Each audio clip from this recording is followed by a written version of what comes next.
जादुई टीवी। सुनो, तुम्हारे बाबूजी तो कब के गुजर गए। अब उनका जो सामान है वो पड़े पड़े कबाड़ा हो रहा है। बेच ही दो, कुछ पैसे आ जाएंगी। बात तो सही है।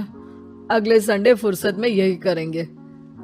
अगले संडे रोहित सारा सामान कबाड़ी को घर बुला के दे देता है।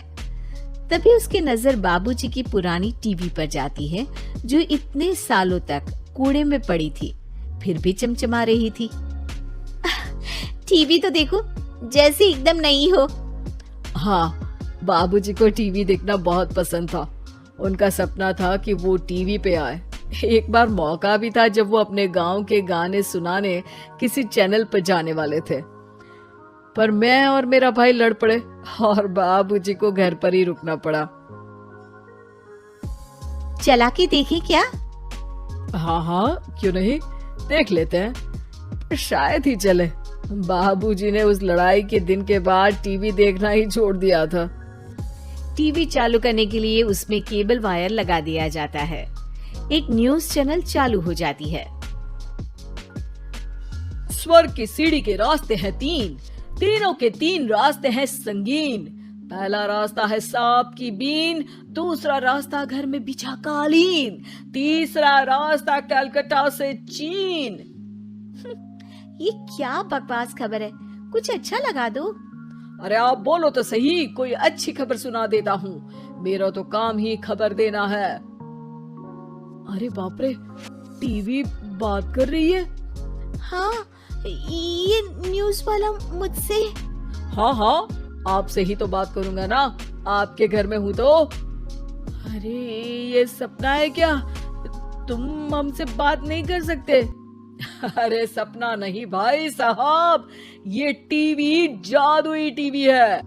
बोलो क्या खबर सुननी है, वरना ब्रेक लेने का टाइम आ जाएगा। सुप्रिया घबरा के टीवी बंद कर देती है। वो क्या था? अरे एक बार और चालू करके देखे, फिर से बात करेगा तो चैनल बदल देंगे। सुप्रिया फिर टीवी चालू कर देती है। अरे ऐसा कोई मुंह पे टीवी बंद करके जाता है क्या? मुझे बुरा लगा आपका नेचर। चाय पानी तो पूछो। सुप्रिया टीवी के बटन से चैनल बदल देती है। अब टीवी पर एक फिल्म चल रही है।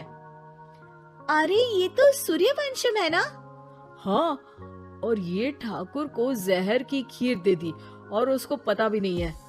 ए भाई, खीर मत पीना, उसमें जहर है, मत पीना। ठीक है महाशय, जैसा आप कहें। हाँ। अरे आपकी बात मान ली, पूरी पिक्चर ही अब तो बदल जाएगी। मतलब ये सच में जादुई टीवी है? तभी वहाँ कबाड़ी आ जाता है। भैया, टीवी के 150 रुपए दूंगा, चलेगा? अरे 1.5 करोड़ में भी ना दे तुमको ये टीवी हम। अरे 1.5 करोड़ खरीदने को होते तो तुम्हारे घर में ये पानी चाय नहीं पीता, अंबानी या टाटा के घर बैठा कोल्ड कॉफी पीता। रोहित कबाड़ी का हिसाब करके उसे वहाँ से चलता करता है और अपने भाई शशिकांत को फोन लगा के बुलाता है। शशि थोड़ी ही देर में वहाँ पहुँच जाता है। क्या हो गया भैया? अरे बाबूजी का टीवी याद है? हाँ, जिसमें घुसे रहते थे हमेशा वो, और अपने को कुछ नहीं देखने देते थे।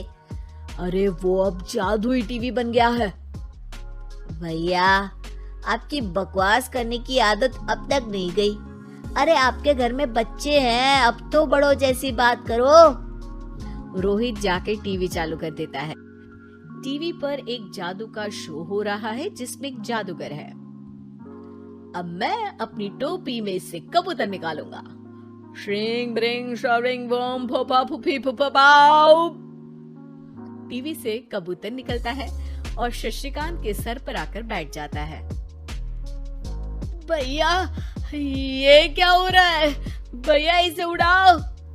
ए कबूतर, जा जा, कबूतर चल निकल। अब मैं टोपी में से सांप सुनते ही शशिकांत कांप जाता है और भाग के टीवी बंद कर देता है। भैया, सॉरी भैया, मैं समझ गया ये सच में जादुई टीवी है, पर एक बार और ट्राई करते हैं। पर भाभी, कोई दूसरा चैनल लगा हुआ, जिसमें डर ना लगे। सुप्रिया टीवी चला देती है और न्यूज लगा देती है। अरे कितने दिनों बाद मुझे याद आया, बताइए क्या खबर सुनाओ। और ये नया आदमी कौन है? ये मेरा भाई है शशिकांत। ओह यस, वही है ना जिससे तुम लड़ लिए थे किसी बात पे और तुम्हारे बुढ़ाओ पिताजी गुस्सा हो गए थे और टीवी को संन्यास दे दिया था। हैं? तुमको कैसे पता ये सब? इस टीवी में रहने वाले आदमी से लेकर कबूतर तक को तुम्हारे बाबूजी और तुम्हारी बातें पता है, इसलिए तो ये जादुई टीवी है। ये टीवी क्या कर सकती है वैसे? तुम जो मांगो दे सकती है। कहानी बदल सकते हो, खबर बदल सकते हो, कोई चीज मांग सकते हो। अरे भैया, ये टीवी मैं लेके जा रहा हूँ। बाबूजी का लाडला तो मैं ही था ना। अरे ऐसे कैसे? मैं बड़ा बेटा था, अब तक मेरे घर में टीवी थी ना। अब तक कहाँ गए थे पिताजी के लाडले? तुम्हारी गलती का एहसास भी है। अरे भैया ज्यादा ना बोलो वरना भूल गए, आपके दांत तोड़ दिए थे मैंने उस लड़ाई में। मेरी बीवी के सामने मेरी बेइज्जती करता है। रुक। दोनों भाई हाथापाई पे उतर जाते हैं। रुक, बताता हूँ तुझे कि कौन बड़ा है। अरे छोटे का दम तो देख लीजिए आप। ये खबर आपके बाबूजी को देता हूँ। तभी टीवी अचानक बंद हो जाता है। अरे शायद टीवी नाराज हो गया। और लड़ लो, आए बड़े खली बनने। टीवी से एक तेज रोशनी निकलती है और टीवी में बाबूजी दिखाई देते हैं। बाबूजी आप? इतना चकरा क्यों रहा है? अपने बाप को नहीं पहचानता क्या? ये तो ऐसा ही है बाबूजी। प्रणाम बाबूजी। अरे चुप कर, तुम दोनों ही उल्टे हो। तुम्हारी वजह से मैंने टीवी में आने के सपने को छोड़ दिया, तुम्हारी लड़ाई की वजह से। और तो और, जितना मैं अपनी बीवी को नहीं देखता था उतना टीवी को देखता था, वो भी छोड़ दिया तुम दोनों की लड़ाई की वजह से। और अब मरने के बाद जब मैंने टीवी को जादुई टीवी बना दिया तो भी तुम इसका फल लेने की जगह लड़ रहे हो। अरे तुम तो लायक ही नहीं हो। अब तुमको बाबा जी का ठुल्लू भी नहीं मिलेगा। बाबूजी चले जाते हैं। टीवी बंद हो जाता है। रोहित और शशिकांत गिड़गिड़ा के टीवी के सामने हाथ जोड़ के बाबूजी को बुलाते हैं, पर टीवी सिर्फ धुआं निकालता रहता है।